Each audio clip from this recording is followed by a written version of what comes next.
স্বাগত সবাইকে leaving my American ড্রিমের নতুন আরেকটা ব্লগে। নিশ্চয়ই আপনারা সবাই ভালো আছেন। আমি অনিন্দিতা, টেক্সাস থেকে।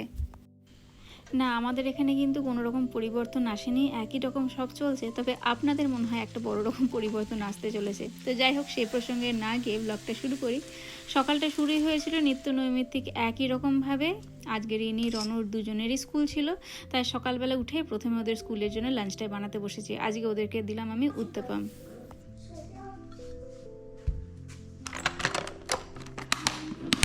Look at the time, it's 7:30. সকালের এই সময়টা না আমাকে একদম অ্যালার্ম ক্লক হয়ে যেতে হয়, জানেন। প্রতিটা মিনিটে মিনিটে ওকে টাইম দিয়ে ওদেরকে তাগাদা দিয়ে বাড়ির থেকে বার করতে হয়। আসলে লেট হওয়ার টেনশনটা ওদের একেবারেই থাকে না, যেটা আমাদের থাকে। যদিও বাড়ির থেকে মাত্র 5 মিনিটের দূরত্ব এই বাস স্টপটা, কিন্তু এই 5 মিনিট সকালবেলাটা মনে হয় যেন অনেকটা। আর চারিদিকে ওয়েদারটা দেখছেন কি সুন্দর হয়ে রয়েছে। আজকে একদম ঝকঝকে রোদ উঠেছে, আর এখন টেম্পারেচার 16 ডিগ্রি সেন্টিগ্রেড। মানে মে মাসের আজকে হলো এখানে 4 তারিখ, আর মে মাসেও যে এত সুন্দর একটা ওয়েদার পাওয়া যাচ্ছে। আসলে এই বছরটা দেখছি একটু টেম্পারেচার উঠলেই আবার বৃষ্টি নেমে যাচ্ছে, আর বৃষ্টির সাথে সাথে কিন্তু ওয়েদার আবার খুব সুন্দর ঠান্ডা হয়ে যাচ্ছে। যাই হোক, এরকমভাবেই তো দেখতে দেখতে আর কটা দিন, মে মাসের 28 তারিখে হয়ে তারপরে বাচ্চাদেরও স্কুলে ছুটি পড়ে যাবে। হাতে আর মাত্র গোনা হয়তো 2 সপ্তাহ বড় জোর। তার মধ্যে আবার মাঝখানের এই সপ্তাহটা চলছে এখন স্কুলে বাচ্চাদের টিচার অ্যাপ্রিসিয়েশন উইক। মানে আমাদের ইন্ডিয়াতে ঠিক যেরকম টিচার্স ডের জন্য স্পেশালি একটা দিন, অর্থাৎ সেই 5 সেপ্টেম্বর টিচারদেরকে নিয়ে নানান রকম সেলিব্রেশন চলে, তাদেরকে গিফট দেওয়া চলে, সেরকম কিন্তু এখানে এই উইকটা গোটা সপ্তাহ জুড়ে সোম থেকে শুক্রবার টিচারদের নিয়ে নানান রকম সেলিব্রেশন চলবে। অবশ্যই টিচারদের তো গিফট দেওয়া আছে, এক একটা স্কুলে আবার নানান রকম প্রোগ্রামও হতে থাকে। তো দেখি ওদেরকেও আজকে স্কুল থেকে আসার পরে হয়তো বিকেলবেলা একটু দোকানে নিয়ে যাব, কি কি কিনবে টিচারের জন্য কিনে নেবে।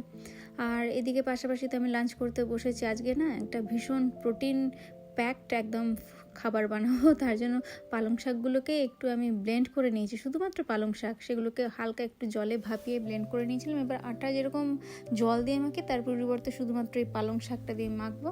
অবশ্যই এতে আলাদা করে আমি একটু গার্লিক পাউডার, নুন আর একটু জিরে গুঁড়ো কিন্তু দিয়ে দিয়েছি, ওই টেস্টটাকে আরেকটু ভালো করার জন্য।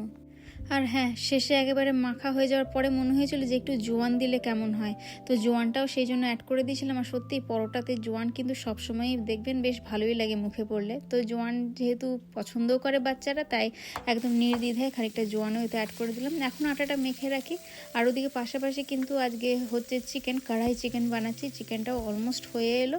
ওরা শুধুমাত্র স্কুল থেকে ফেরার আগে গরম গরম তখন পরোটাগুলো ভেজে দেবো। আর এদিকে ওয়েদার ক্রমাগত ঠান্ডা আবার কখনো কখনো গরম, এর জন্য কিন্তু মানুষের যেমন শরীরটা খারাপ হচ্ছে, তেমনি দেখছি গাছপালাতেও কিন্তু বেশ কিছু ছোট ছোট রোগ দেখাই যাচ্ছে। তো বাইরের গাছগুলোতে এর আগে একদিন নিম তেল স্প্রে করে দিয়েছিলাম। আজকে দেখছি ইনডোর একটা পাম প্লান্ট ছিল, সেটাতেও দেখছি হালকা হালকা ওই মাকড়সার জালের মতন কিছু একটা হচ্ছে, ওই ফাঙ্গাসই ওটা একটা। তো যাই হোক, ওতেও স্প্রে করে দিলাম। আর এরপরে স্নান টান সেরে একেবারে গরম গরম পরোটাগুলো ভেজে নিচ্ছি। বাচ্চাদের স্কুল থেকে আসার সময় প্রায় হয়ে এলো।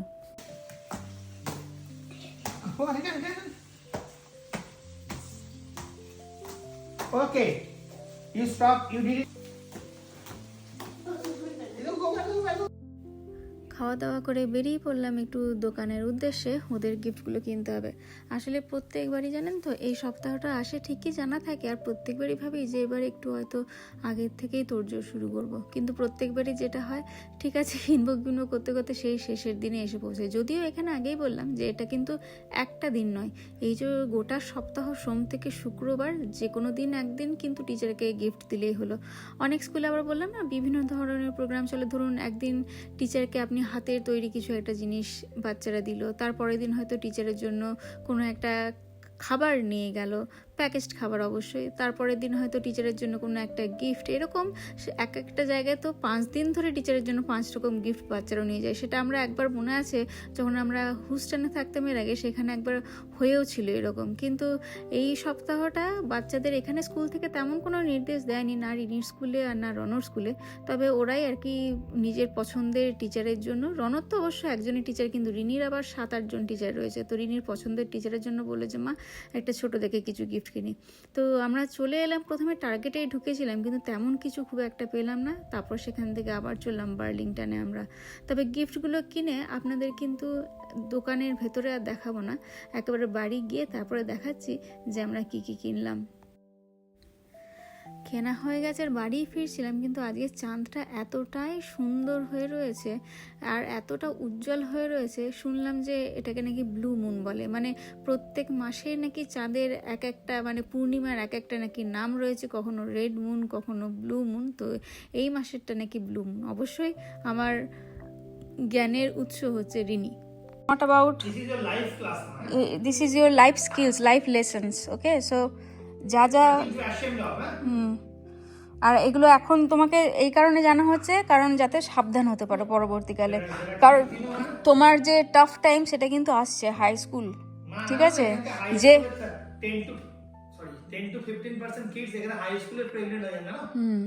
তো ওই জন্য এটা নাথিং টু অ্যাশেমড অফ, মানে আমরা বাবা মা হয়ে তোমার সঙ্গে এটা খোলাখুলি আলোচনা করছি কারণ আমাদের দরকার আছে। কিছু ভুল হয়ে যাওয়ার পরে ডিসকাস করে লাভ নেই, ভুল হওয়ার আগে আমাদেরকে ডিসকাস করতে হবে। তো যেগুলো বলবে টিচার, ঠিক আছে, না না টিচার যেগুলো বলবে প্রত্যেকটা কিন্তু টিচার সত্যি বলবে, মানে these are not stories, these are মানে ট্রুথ, ঠিক আছে? তো যেগুলো বলবে আর ওই মানে শুধু শোনাই নয়, ওটাকে কিভাবে তুমি নিজের লাইফে অ্যাপ্লাই করবে তারপরে সেটাও কিন্তু ডিপেন্ড করে, হ্যাঁ ঠিক আছে? রিনিদের মিডল স্কুলে এরকম এক একটা উদ্যোগ প্রায়ই ওরা নেয় টিচাররা। স্কুলে যখনই কোনো ওদের ইংলিশ ল্যাঙ্গুয়েজে যখনই কোনো ওদের নভেল পড়ানো হয় বা কোনো একটা কোনো এমন কিছু একটা ইংলিশ পড়ানো হয় যেখানে অ্যাডাল্ট রিলেটেড কিছু ব্যাপার থাকে, প্রত্যেকবারই কিন্তু স্কুল থেকে একটা সাইন আপ পেপার আসে, মানে সেখানে লেখায় থাকে যে এই বইটার কন্টেন্টে কিছু আইদার কিছু ভায়োলেন্ট কিছু আছে অথবা সেক্সুয়াল কিছু জিনিসপত্র আছে। তো আমরা যদি চাই আমরা অপ্ট আউট করতে পারি, মানে যদি আমরা সেই ফর্মটাকে সাইন করে পাঠাই তাহলে ওরা কিন্তু সেই পিরিয়ডটাতে স্টুডেন্টদেরকে ওই ক্লাসে থাকতে দেবে না, ওরা একটা সেপারেট জায়গায় গিয়ে অন্য কোনো কাজ করবে, ওরা মোট কথা ওই বইটা পড়বে না। ঠিক তেমনি এই রিসেন্ট যেটা গতকাল রাত্রেবেলাতে এসছিল স্কুল থেকে, যে ওদের স্কুলে যেহেতু এখন রিডিরা ক্রমাগত ক্লাস 8-এর দিকে যাচ্ছে, মানে এরপর হয়তো একটা বছরের মধ্যে ওরা হাই স্কুলে যাবে, তো ঠিক এই সময়ে এই অ্যাডোলেসেন্স টাইমটাতে বাচ্চাদের কি কি ডিফিকাল্টিস লাইফে আসতে পারে, মানে তাদের যেমন পিউবার্টি সম্পর্কে সেখানে বলা হবে, তেমনি কিভাবে এই প্রেগনেন্সি ব্যাপারটা বা সেক্স ব্যাপারটা এইগুলো কিন্তু বাচ্চাদের সঙ্গে আলোচনা করা হয় নানা রকম, সেগুলো হয়তো ডকুমেন্টারির মাধ্যমে আলোচনা করা হয়, আমি প্রসেসটা ঠিক জানি না।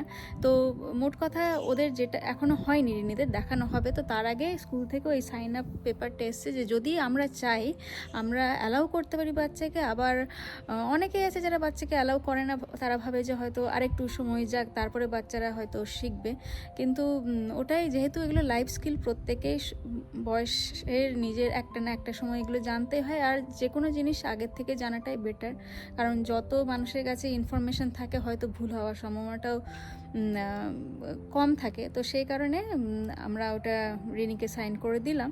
তো এখানকার স্কুলের এই ব্যাপারগুলো খুব ভালো মানে লাগে, যে যে কোনো জিনিস সেগুলো হয়তো খোলাখুলি আলোচনার মাধ্যমেই হয়তো বাচ্চাদের কাছে সেগুলো আরও স্পষ্ট হয়ে যায় যে তার নেগেটিভ আর পজিটিভ ইম্প্যাক্ট কী হতে পারে আমাদের লাইফে। তো যাই হোক, সেটাই কথাই রিনি বললো একটু আগে। আর চলুন এবারে আপনাদেরকে দেখাই যে যেগুলো কিনে এনেছিলাম টিচার অ্যাপ্রিসিয়েশনের জন্য কি কি। তবে এখনও কিন্তু শেষ নয়, কারণ এই দুটো কেনা হয়েছে, এরপরে দেখি আশা করি এর সঙ্গে আরও কিছু হয়তো ছোটোখাটো অ্যাড হবে। তাহলে আপাতত চলুন ওই দুটো আগে আপনাদেরকে দেখাই।